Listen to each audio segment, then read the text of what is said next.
किताबें करती हैं बातें।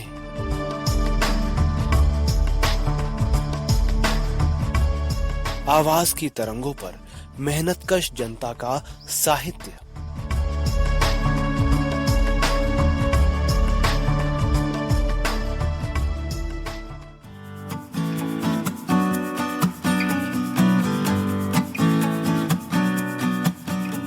सहकार रेडियो के श्रोताओं को पवन का नमस्कार। साथियों, किताबें करती हैं बातें कार्यक्रम में इन दिनों आप सुन रहे हैं एमिल बर्न्स द्वारा लिखी हुई किताब मार्क्सवाद क्या है। आज आप सुनेंगे इस पुस्तिका के 5वें अध्याय वर्ग संघर्ष और राज्य का दूसरा भाग और इस पूरी श्रृंखला की 11वीं कड़ी।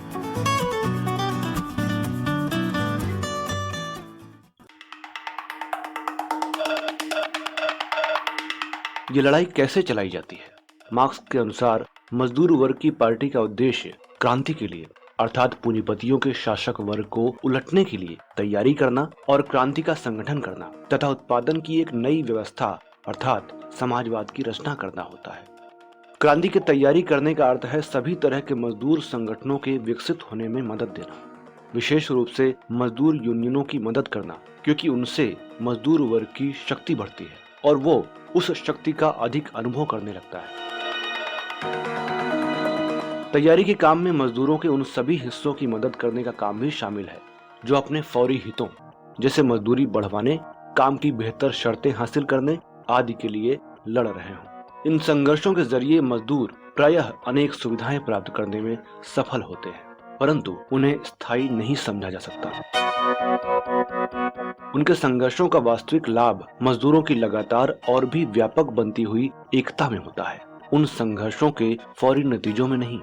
इन संघर्षों के जरिए मजदूरों में ये चेतना पैदा होती है कि उनका अपना एक वर्ग है जिसके अपने हित है और जो पूंजीपति वर्ग के हितों के खिलाफ है। मजदूर वर्ग की राजनीतिक पार्टी इस प्रक्रिया में सहायता करती है।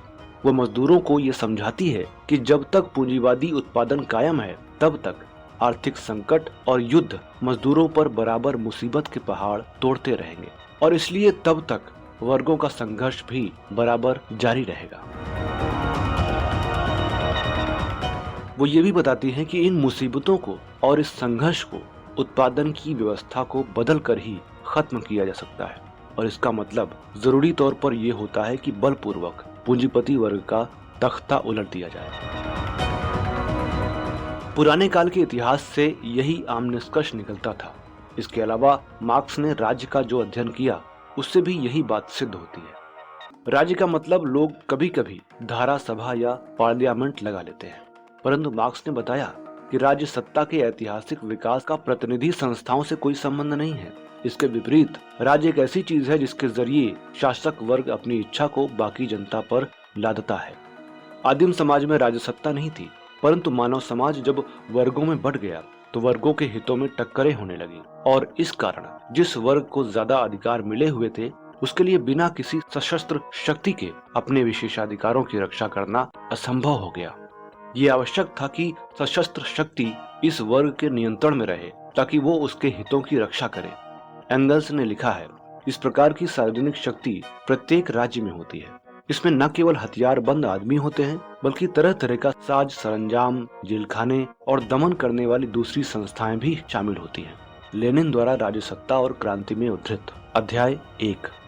इस सार्वजनिक शक्ति का उद्देश्य सदा ये होता है कि वो वर्तमान व्यवस्था को कायम रखे। इसका मतलब ये है कि मौजूदा वर्ग भेद और वर्ग अधिकारों को कायम रखा जाए, परंतु ऊपर से सदा ये दिखाने की कोशिश की जाती है कि ये एक निष्पक्ष शक्ति है जिसका स्थान समाज के ऊपर है और जिसका एकमात्र उद्देश्य कानून और व्यवस्था की रक्षा करना है। परंतु कानून और व्यवस्था को कायम रखने का मतलब वास्तव में वर्तमान व्यवस्था को कायम रखना होता है। समाज को बदलने की यदि जरा सी भी कोशिश होती है तो ये शक्ति फौरन उस पर टूट पड़ती है। अपने रोजमर्रा के कामों में जैसे कि राजद्रोही लोगों को गिरफ्तार करते समय या उन राजद्रोही साहित्य को रोकते समय सरकारी मशीन ऐसे उपायों से काम लेती है जो ऊपर से देखने में शांतिमय लगते हैं, परंतु जब आंदोलन फैल जाता है और ज्यादा जोर पकड़ लेता है तब पुलिस और आवश्यकता हुई तो फौज भी खुलेआम ताकत का इस्तेमाल करती है। बल प्रयोग करने वाली यही मशीन जो शासक वर्ग के हितों में काम करती है वास्तव में राजसत्ता की मुख्य और सबसे आवश्यक विशेषता है। क्या पार्लियामेंट या देश की कोई दूसरी प्रतिनिधि संस्था सरकारी मशीन पर भी नियंत्रण रखती है? जब तक देश की प्रतिनिधि संस्था केवल शासक वर्ग का प्रतिनिधित्व करती है, तब तक उसका सरकारी मशीन पर भी नियंत्रण देखने में आ सकता है। परंतु जब पार्लियामेंट में या ऐसी ही किसी दूसरी प्रतिनिधि संस्था में शासक वर्ग का पूरा प्रतिनिधित्व नहीं रहता और वो ऐसे काम करने की कोशिश करती है जिनसे शासक श्रेणी को धक्का पहुंचता हो, तो बहुत जल्द ये बात स्पष्ट हो जाती है कि सरकारी मशीन वास्तव में उसके नियंत्रण में नहीं है। इतिहास में ऐसे अनेकों उदाहरण हैं जब प्रतिनिधि संस्थाओं ने शासक वर्ग से भिन्न किसी वर्ग के हित में काम करने की कोशिश की। ऐसी सभी प्रतिनिधि संस्थाओं को आवश्यकता पड़ने पर हथियारों की ताकत से तोड़ दिया गया। जहां कहीं नए उगते हुए वर्ग ने पुरानी व्यवस्था पर विजय प्राप्त की, जैसा ब्रिटेन में क्रॉमवेल के समय हुआ, वहां केवल पार्लियामेंट में वोट के जरिए ऐसा नहीं हुआ, बल्कि नए वर्ग ने राज्य के खिलाफ पुराने शासक वर्ग की सशस्त्र शक्ति के खिलाफ नई सशस्त्र शक्ति का संगठन किया और तभी उसको सफलता मिली। प्रतिनिधि संस्था में कुछ भी होता हो, उत्पादन की व्यवस्था पर प्रभुत्व रखने वाला वर्ग सदा सरकारी मशीन पर अपना नियंत्रण जमाए रहता है। समाज की व्यवस्था को बदलने की कोशिश करने वाले वर्ग के खिलाफ पुरानी सरकारी मशीन अपनी पूरी ताकत लगा देती है। इसलिए असली ताकत में तब्दीली करने के लिए पुरानी सरकारी मशीन के खिलाफ ताकत का इस्तेमाल करना जरूरी होता है। मार्क्स जिस उपरोक्त निष्कर्ष पर पहुंचे थे, उसे हाल की कई ऐतिहासिक घटनाओं ने सही सिद्ध कर दिया है। फासिज्म का पूरा आधार ही ये था कि सभी प्रतिनिधि संस्थाओं को उसने सशस्त्र शक्ति द्वारा नष्ट कर दिया था। इस बात से इस मूल विश्लेषण में कोई अंतर नहीं पड़ता कि फासिस्ट संगठन राज्य की शक्ति का पुराना रूप नहीं, बल्कि एक नया रूप था। 1936 यानी 1936 में विधान के अनुसार चुनी गई स्पेन की पार्लियामेंट्री सरकार के खिलाफ फ्रांको का विद्रोह ये बताता है कि फौज आदि के ऊपर प्रतिनिधि संस्थाओं का कितना कम नियंत्रण रहता है। परंतु ऊपर से देखने में और विधान के अनुसार जिस सरकारी मशीन पर और विशेषकर सशस्त्र शक्ति पर पार्लियामेंट का नियंत्रण समझा जाता है, उस पर शासक वर्ग अपना नियंत्रण अलग से कैसे कायम करता है? इस प्रश्न का उत्तर स्वयं सरकारी मशीन के स्वरूप में मिलता है। प्रत्येक देश में फौज, पुलिस, अदालतों और आमतौर पर सभी सरकारी महकमों के ऊंचे पदों पर ऐसे लोग होते हैं जो या तो खुद शासक वर्ग के सदस्य होते हैं या उसके विश्वास पात्र चाकर होते हैं। सरकारी पदों पर व्यक्तियों को नियुक्त करने की और तरक्की देने की व्यवस्था ही ऐसी होती है कि कोई और आदमी उन तक नहीं पहुंच पाता। प्रतिनिधि संस्था में जनवाद का असर कितना ही अधिक बढ़ जाए, सरकारी मशीन के दुर्गम गढ़ में वो नहीं घुस सकता। जब तक कुछ गंभीर समस्याएं पैदा नहीं होती, तब तक ये बात जाहिर नहीं होती कि जनवादी पार्लियामेंट से सरकारी मशीन अलग है। परंतु हमारे सामने ब्रिटेन का भी 1914 का यानी 1914 के कुराग विद्रोह का उदाहरण मौजूद है।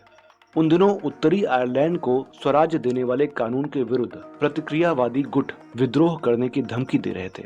जब उन्हें रोकने के लिए उत्तरी आयरलैंड में फौज तैनात की गई, तो अफसरों ने सरकारी हुक्म मानने से इनकार कर दिया। इसलिए सरकारी मशीन यदि केवल तत्कालीन व्यवस्था को कायम रखने की ही कोशिश करती है और कभी उसके खिलाफ हाथ नहीं उठाती, तो जाहिर है कैसी भी प्रतिनिधि संस्था क्यों न कायम हो, उत्पादन की नई ऊंची व्यवस्था की ओर बढ़ने का काम सरकारी मशीन को हराए बिना नहीं हो सकता। फिर भी मार्क्स ने सदा जनवादी संस्थाओं का समर्थन किया। उनकी दृष्टि में इन संस्थाओं ने इतिहास में वर्ग संघर्ष के कई रण क्षेत्रों में से एक रण क्षेत्र का काम किया है। चार्ल्स प्रथम के काल में पार्लियामेंट ने उगते हुए पूंजीपति वर्ग के प्रचार मंच का काम किया। पूंजीपति वर्ग ने उसके जरिए नई सुविधाएं हासिल की और साथ ही उस मंच से लोगों को सामंती बादशाहत से लड़ने के लिए पुकारा। इसी प्रकार आजकल की पार्लियामेंटों के जरिए भी नई सुविधाएं प्राप्त की जा सकती हैं और साथ ही उस मंच से ताकत पर कब्जा करने की फैसलाकुन लड़ाई के लिए मजदूरों को जगाया जा सकता है। अतः विधानवादी अथवा पार्लियामेंट्री जनतंत्र के लिए संघर्ष करना बेमतलब नहीं है, यद्यपि वो एक बड़े संघर्ष का केवल एक अंग है और केवल उसके द्वारा ही नया समाज कायम नहीं हो सकता। ये बात ध्यान रखने की है कि पार्लियामेंट्री संस्थाओं के जरिए चूंकि जनता के विरोध को प्रकट होने तथा बल पकड़ने के तरह तरह के अवसर मिलते हैं, इसलिए हर जगह फासिज्म उन्हें नष्ट कर डालता है। इसलिए पिछली शताब्दी में यूरोप में जो भांति भांति की निरंकुश सरकारें कायम थीं, उनके खिलाफ पार्लियामेंट्री जनतंत्र कायम करने की लड़ाई को और जिन देशों में निरंकुश सरकारें उल्टी जा चुकी थीं, वहां नए जनवादी अधिकार प्राप्त करने के संघर्ष को मार्क्स ने सदा बहुत महत्व दिया। साथ ही उनका विचार ये भी था कि जब तक राज्य पर निरंकुश सामंतों या पूंजीपति वर्ग का उपरोक्त अर्थ में कब्जा है, तब तक जनतंत्र न तो सुरक्षित है और न कारगर।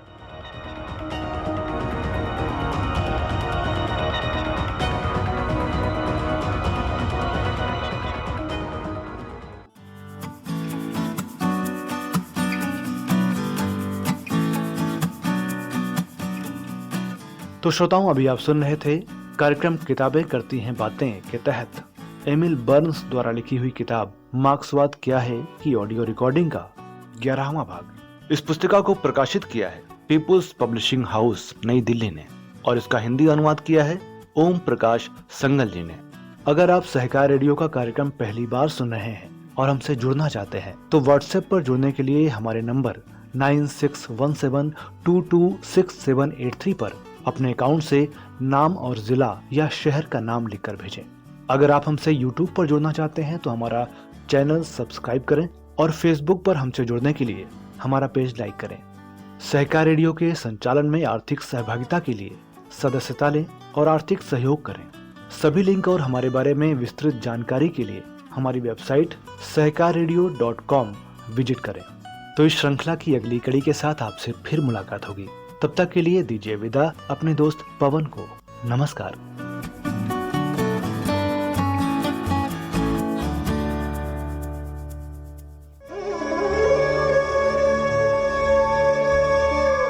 किताबें करती हैं बातें।